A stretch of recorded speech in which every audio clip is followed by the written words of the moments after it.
Simile নাকি metaphor, এই confusion আর কখনোই তোমার মাথায় তৈরি হবে না যদি তুমি আজকের ক্লাসটা মনোযোগ দিয়ে করো। দেখো, আমি এই সিমিলি আর মেটাফোর এই দুইটাকে ডিফারেন্সিয়েট বা এদের মধ্যে পার্থক্যটা খুঁজে বের করার জন্য এবং দুইটাকে সুন্দরভাবে আলাদা আলাদা ভাবে বোঝানোর জন্য এখানে অ্যাসপেক্ট ইউজ করেছি। দুইটা অ্যাসপেক্ট, একটা হলো কম্প্যারিজন, একটা হলো নেচার। এখন দেখো, এই সিমিলি আর মেটাফোর এই দুইটা নর্মালি ইউজ করা হয় কিসের জন্য জানো? কম্পেয়ার করতে ইউজ করা হয়। কি করতে? কম্পেয়ার করতে ইউজ করা হয়। দুইটা জিনিসের মধ্যে কম্প্যারিজন বোঝানোর ক্ষেত্রে কিন্তু সিমিলি আর মেটাফোরটা ইউজ করা হয়। এখন এটা দুইটাই কম্পেয়ার করতে ব্যবহার করা হয়, কিন্তু এদের মধ্যে আসলে পার্থক্যটা কি? কখন সিমিলি হয়, কখন মেটাফোর হয়, এটা আমরা একটু জানবো। প্রথম যে অ্যাসপেক্ট সেটা হচ্ছে কম্প্যারিজন। দেখো, আমি আগেই বলেছি এরা কম্পেয়ার করতে ইউজ করা হয়। তো সিমিলি কখন হবে? যখন দুইটা জিনিসের মধ্যে কম্প্যারিজন বোঝাইতে বা কম্পেয়ার করতে লাইক বা অ্যাজ ব্যবহার করা হবে। যদি লাইক বা অ্যাজ ব্যবহার করা হয় তখন সেটা হবে সিমিলি। আর যদি দুইটা জিনিসের মধ্যে কম্পেয়ার করতে লাইক কিংবা অ্যাজ ব্যবহার না করা হয়, ঠিক আছে, এই লাইক বা অ্যাজ থাকবে না, কিন্তু দুইটা জিনিসের মধ্যে কম্পেয়ারটা বোঝাবে, তো সেক্ষেত্রে চোখ বন্ধ করে সেটা অ্যান্সার হবে হচ্ছে মেটাফোর। অর্থাৎ কোনো জায়গায় যদি দেখো দুইটা জিনিসের কম্পেয়ার করা আছে এবং তাদের মাঝে লাইক কিংবা অ্যাজ আছে, তখন সেটা চোখ বন্ধ করে সিমিলি। আর যদি দেখো এখানে লাইক বা অ্যাজ নাই, তখন সেটা মেটাফোর। এখন দেখো, নেচার এই কম্পারিজনের নেচারের ক্ষেত্রে দেখো, একটাকে বলা হয়েছে ইনডিরেক্ট, একে ডিরেক্ট। দেখো কেন সিমিলিকে ইনডিরেক্ট কম্পারিজন বলা হয়েছে। এই যে লাইক কিংবা সিমিলি কিন্তু ডিরেক্ট আসলে কম্পেয়ার করতে পারতেছে না, ওকে কারোর উপর ডিপেন্ড করতে হচ্ছে। এই লাইক কিংবা অ্যাস এর উপরে বেস করে কিন্তু কম্পেয়ারটা করে, তাই না? যে লাইক কিংবা অ্যাস ও কিন্তু ডিরেক্ট কম্পেয়ার করতে পারতেছে না, ওর আসলে দুইজনের সাহায্য লাগতেছে। এই কারণে ওকে বলা হয়েছে indirect. On the other hand মেটাফোরের ক্ষেত্রে দেখো, ওর আসলে কারোর প্রয়োজন নাই, ও একাই 100। ওর লাইকেরও দরকার নেই, ওর অ্যাজ এরও দরকার নেই। ও ডিরেক্ট দুইটা জিনিসের মধ্যে কম্পেয়ার করতে পারে, এজন্য ওকে বলা হয়েছে ডিরেক্ট কম্পারিজন। তো দেখো, এই পর্যন্ত তো ক্লিয়ার। এখন আমরা দুইটা এক্সাম্পলের মাধ্যমে ইজিলি সুন্দরভাবে এটা বুঝে নিব। এখানে দেখো, প্রথমটা বলছে হি ফাইটস লাইক আ টাইগার। এখন এই যে ওকে কিসের সাথে তুলনা করা হয়েছে? একজনকে টাইগারের সাথে তুলনা করা হয়েছে। এই টাইগারের সাথে যে কম্পেয়ার করা হয়েছে, দেখো এই কম্পেয়ার করার মাঝখানে একটা শব্দ আছে লাইক। তাহলে আমরা কি জানি? যদি লাইক বায়াস থাকে তাহলে সেটা চোখ বন্ধ করে সেটা কি হয়? সেটা হয় সিমিলি, রাইট? সেটা কি হয়? সিমিলি। সেটা কি হয়? Simile. On the other hand বলছে he is a tiger. He is a tiger. এখন এই হি কে কিসের সাথে কম্পেয়ার করা হয়েছে? একটা টাইগারের সাথে। ওই মানুষটাকে একটা টাইগারের সাথে তুলনা করা হয়েছে, কিন্তু এখানে কিন্তু মাঝখানে কোনো লাইক কিংবা অ্যাজ আছে?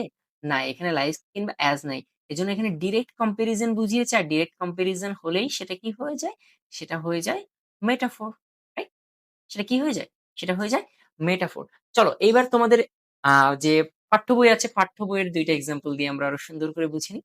দেখো, আমি এখানে দুইটা লাইন নিয়েছি একটা কবিতারই। এটা হচ্ছে তোমাদের বইয়ের যে ল্যাংস্টন হিউজের যে ড্রিমস পোয়েমটা আছে, ওইখান থেকে আমি দুইটা লাইন নিয়েছি। এই দুইটা লাইন দিয়ে তোমাদেরকে আমি আরো একবার জিনিসটা বুঝিয়ে দিব। আর একটা জিনিস মনে রাখবে, এই দুইটা লাইন কিন্তু খুবই ইম্পর্টেন্ট। দুইটা লাইন কিন্তু অনেকবার পরীক্ষায় আসছে এবং তোমাদের বারও আসতে পারে। ঠিক আছে, একটু মনোযোগ দিয়ে দেখো এখানে। এখন প্রথমটা দেখো, বলছে life is a broken wing bird. জীবনকে একটা ডানা ভাঙা পাখির সাথে তুলনা করা হয়েছে।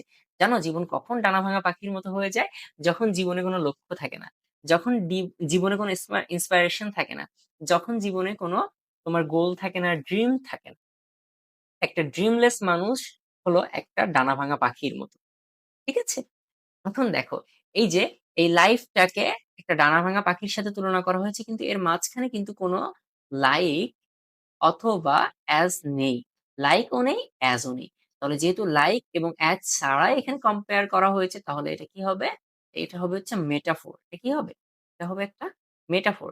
অন দ্য আদার হ্যান্ড, যদি এই সেম সেন্টেন্সটাকে আমি একটু ঘুরিয়ে লিখি যে life life is like a broken broken winked bird. এখন দেখো, এখানেও কিন্তু এই লাইফটাকে ব্রোকেন উইং বার্ড এর সাথে তুলনা করা হয়েছে, বাট এখানে কি আসছে মাঝখানে? লাইক শব্দটা চলে এসেছে, অর্থাৎ ইনডিরেক্টলি এখানে কম্পেয়ার করা হচ্ছে। এক্ষেত্রে কিন্তু এটা একটা সিমিলি। এটা কি হয়ে যাবে? এটা একটা সিমিলি।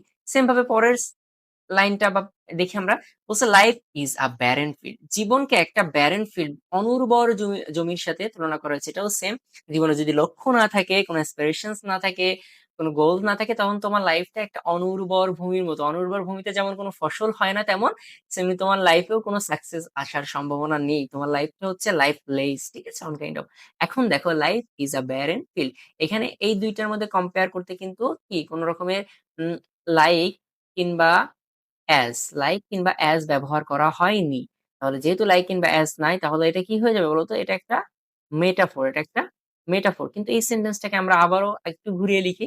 আমি বললাম, life is like a barren field. ঠিক আছে? Barren, barren field, barren field. এখন দেখো এই যে ব্যারেন ফিল্ড আর লাইফ, এখানে এই ২ টাকে কম্পেয়ার করতে মাঝখানে কি চলে আসছে? লাইক চলে আসছে। তো যেহেতু লাইক বা এজ চলে আসলে আমরা কি জানি? তখন এটা হয়ে যাবে সিমিলি। তখন এটা হয়ে যাবে সিমিলি। তাহলে I থিংক তোমরা বুঝতে পেরেছ এখন এই সিমিলি নাকি মেটাফর আজকের ক্লাসটা মনোযোগ দিয়ে করার পরে আর এই কনফিউশন কখনোই তোমার মাথায় আসবে না।